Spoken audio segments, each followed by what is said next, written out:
네, 여러분 안녕하세요. 수능 필수 영수, 대성마임의 영어 이영수입니다. 자, 5월 경기도 교육청 주간 학력평가 보느라 너무 고생 많으셨습니다.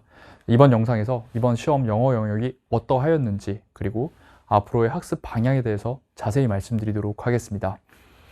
첫 번째, 난도입니다. 자, 5월 8일 어버이날 시행되었거든요.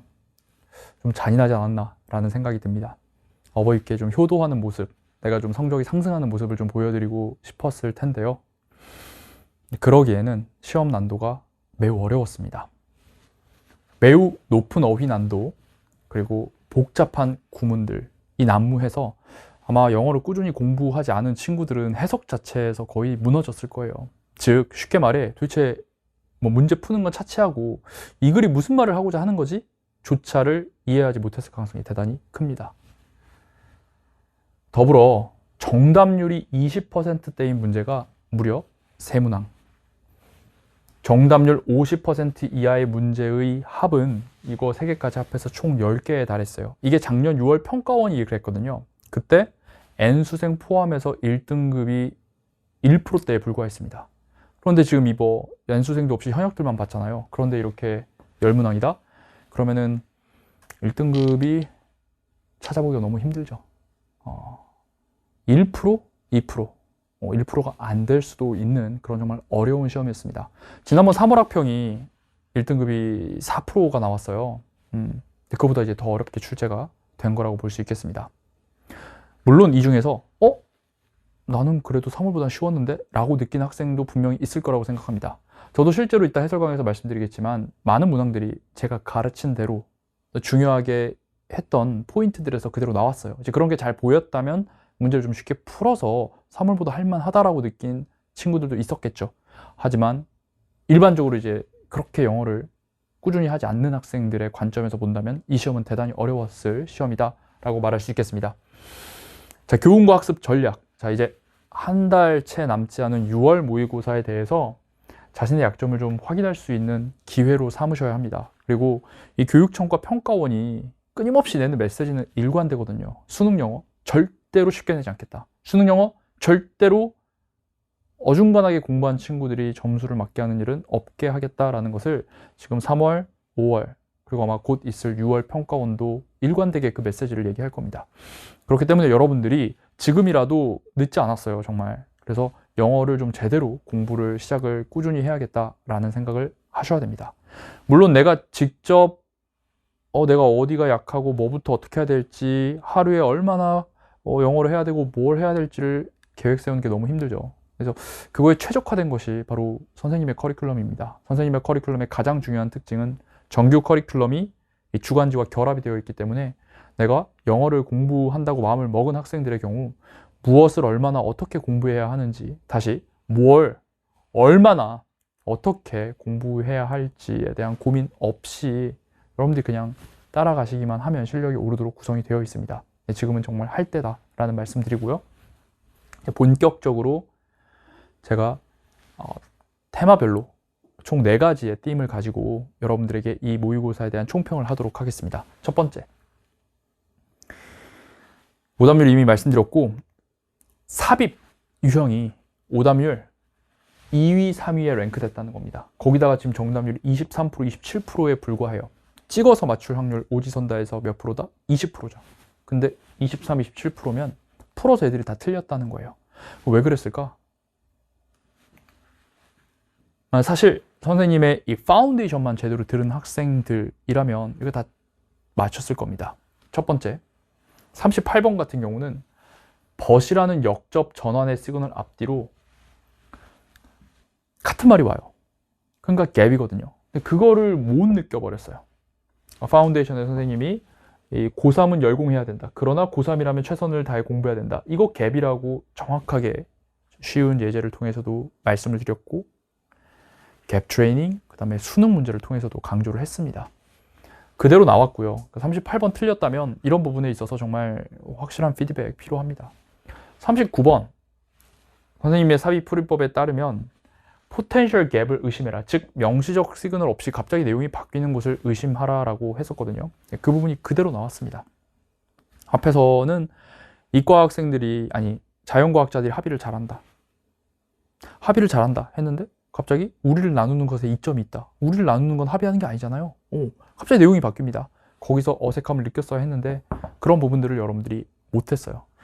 이제는 정말 막무가내로 풀지 마시고 파운데이션만이라도 정확히 들으시면 이 풀이법에 대해서 완벽하게 이해하시고 여러분 달라진 자신을 볼 수 있을 겁니다.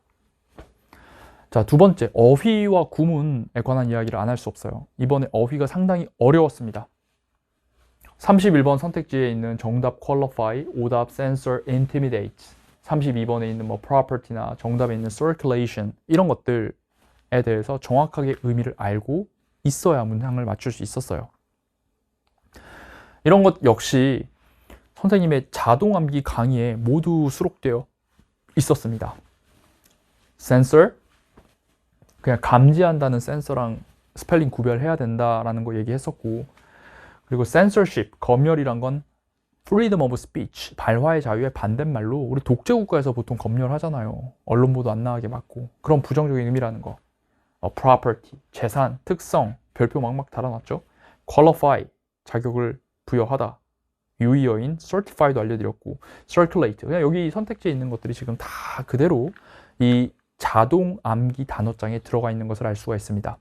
이 자동 암기는 8개년 기출 문제에서 나왔던 것들을 일일이 선생님이 기출 분석하면서 하나하나 이 문제에서 가장 중요한 어휘가 무엇인가를 선별을 했고 그걸 가지고 만든 거예요. 어마어마한 시간이 걸렸습니다. 그래서 이 단어장이 지금 현존 시중 단어장 중에 가장 최신의 8개년 기출의 핵심 단어들을 담고 있는 가장 좋은 단어장이다라고 자신 있게 말씀드리고, 여러분들이 지금 이걸 보시면 알 수 있잖아요. 그렇죠? 그리고 세 번째, 어차피 유형별 풀이법이야. 빅 픽처, 파운데이션, 엘리베이션, 컬미네이션 선생님의 커리큘럼에서 전반적으로 계속해서 정리하는 것이고 결국은 디테일이거든요. 디테일. 그 디테일은 뭐냐? 구문력입니다. 까다로운 구문이 유독 많았고 그것이 답의 핵심 근거였어요. 예를 들어 첫 번째 33번 보시면 어려웠던 문항인데 이 더 플러스 비교급을 정확히 해석하고 의미를 곱씹어주는 거, 이해하는 거, 소화하는 거, 그것이 가장 중요했습니다. 구문입수 프로에서 더비더비를 이렇게 자세하게 다루죠. 또한 in other words나 dash, 별거 아니라고 생각하는데 이런 것들이 앞뒤 내용이 같다라는 걸 보여주는 시그널이거든요. 동격 구문에서 다 정리를 했습니다. 이걸 통해서 여러분들이 문제를 풀어내셨어야 했어요. 34번, 42번. 구체적으로 보면 in other words, 빈칸 바로 뒤에 in other words가 있기 때문에 등호 표시하고 반드시 이것과 같은 말을 빈칸에 집어넣었어야만 했습니다. 42번 어휘 문제에서 dash, 즉이 있었기 때문에 이 앞에 있는 more charitable과 같은 말을 뒤에 써줬어야만 했어요. 그걸 통해서 이 어휘가 틀렸음을 판단해야만 했습니다. 이런 것들이 다 구문 20수 그리고 이런 독해 강좌에 다 녹여 있었죠. 이런 것들 여러분들이 배우셨어야 했습니다. 다음, 특히 정답 근거로 자주 보이는 게 비교 구문이에요. 비교 구문은 24수능 같은 경우는 한 4문제가 정답의 결정적 근거가 다 비교 구문일 정도로 이거에 대해서 여러분들이 정확하게 의미 이해를 해야 됩니다. 보시면 39번 첫 문장 비교 구문이죠.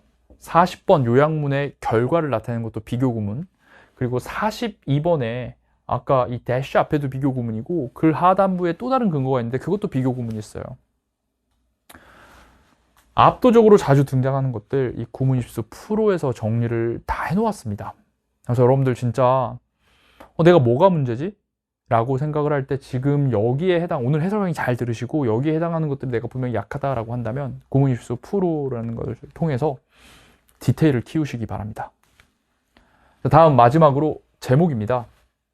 41번 제목 같은 경우도 이 콜론이 있을 때 우리의 행동 영역은 콜론 앞, 뒤가 둘 다 맞는가 따져봐야 했고, 앞에가 두 단락 중에 앞 단락, 이 뒤에가 이 장문 독해 두 번째 단락 중에 뒷 단락과 정확하게 대응되면서 정답임을 알 수 있었어요.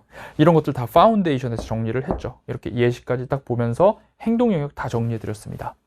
그리고 곧 개강할 6평 이후에 개강할 출제자의 핸드북에서 보면 더 디테일하게, 이미 파운데이션에서 얘기했지만 자, 비교 구문이 선택지 속에 있는 이 비교가 맞는가 따져봐야 되고, 해결책이 선택지에 있으면 정말 해결책까지 제시하고 있는가. 이 모든 선택지에 어디에 반응을 하고 어떤 판단을 해야 하는지를 다 파운데이션 그리고 또 출제자 핸드북에 담아냈습니다. 자, 이렇게 이제 선생님의 수업을 꾸준히 잘 들은 학생이라면 이번 5월 모의고사가 객관적으로 지금 보이는 수치상으로 어려웠겠지만 여러분들에게는 그렇게 어렵지 않은 시험이 됐을 겁니다. 아직 체화가 조금 부족해서 당장 점수가 안 나왔을 수 있어요. 선생님 제자 중에서 지금 당장 점수가 안 나온 학생도 있을 수 있습니다. 하지만 전 자신 있게 말씀드립니다. 그건 그냥 아직 체화가 되지 않은 것 뿐이지, 우리가 공부하는 방향, 우리가 공부하는 이 탄탄한 컨텐츠, 저의 강의, 이것은 지금 현재 출제되고 있는 이 경향성에 한치의 어긋남도 없이 잘 나아가고 있다라는 말씀을 제가 이 자리에서 드립니다. 그래서 제가 늘 저의 은사님이 해주신 말씀인데, 성적이 오르기 위해서는 세 가지가 필요하다고 하잖아요. 좋은 선생님, 좋은 교재, 마지막에 뭐겠습니까? 네, 좋은 학생입니다. 전 좋은 선생님과 좋은 교재, 이거 여러분들께 자신 있게 지금 준비해 놓았습니다. 여러분 좋은 학생이 되셔서 꾸준하게 영어 공부 잘 해주신다면 정말 원하는 성적 상승 반드시 이뤄내리라고 다시 한번 약속드리면서 꾸준하게 영어 영역 공부해 주시기를 마지막으로 당부드리며 5월 학평 총평을 마무리하도록 하겠습니다. 자, 해설 강의 정말 알차게 정성스럽게 준비했습니다. 꼭 그냥 넘어가지 마시고 해설 강의를 통해서 이 문제를 맞히기 위해서 내가 반드시 알아야만 했던 것들을 디테일하게 다 정리해 주시기 바랍니다. 자, 총평 들어주셔서 감사합니다. 모두 고생 많으셨습니다.